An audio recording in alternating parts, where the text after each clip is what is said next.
আপনারা যে এই গাছ দেখতে পাচ্ছেন এগুলো মূলত কাইথার গাছ, এবং একটু যদি দেখাও দেখি এদিকে, এই দেখতে পাচ্ছেন এগুলো মূলত হলদে হয়ে গেছে।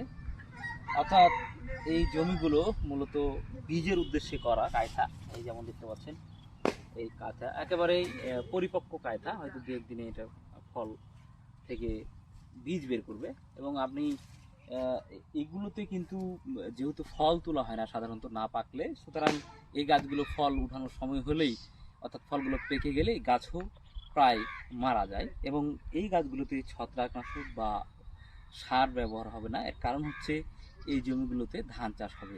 সুতরাং এইসব জমিতে আর আসলে এই হলুদ পাতা বা নষ্ট হয়ে যাওয়া বা ছত্রাক ধরা গাছ দেখে লাভ নেই। মূলত ফল উঠার সময় হয়ে গেছে, সুতরাং এই চাঙি কিন্তু কেটে ফেলবে। এবং যারা হয়তো ফল তুলে মূলত সবজি আকারে বাজারে বিক্রি করে, তারাই মূলত তাদের এই গাছও কিন্তু ভালো থাকে, কারণ সেই ফলগুলো পুরোপুরি আপনার খাদ্যগুলো গ্রহণ করতে পারে না, যাতে তখন কি হয়, গাছগুলো কিছু খাবার পায় এবং গাছগুলো সতেজ থাকে। ধন্যবাদ।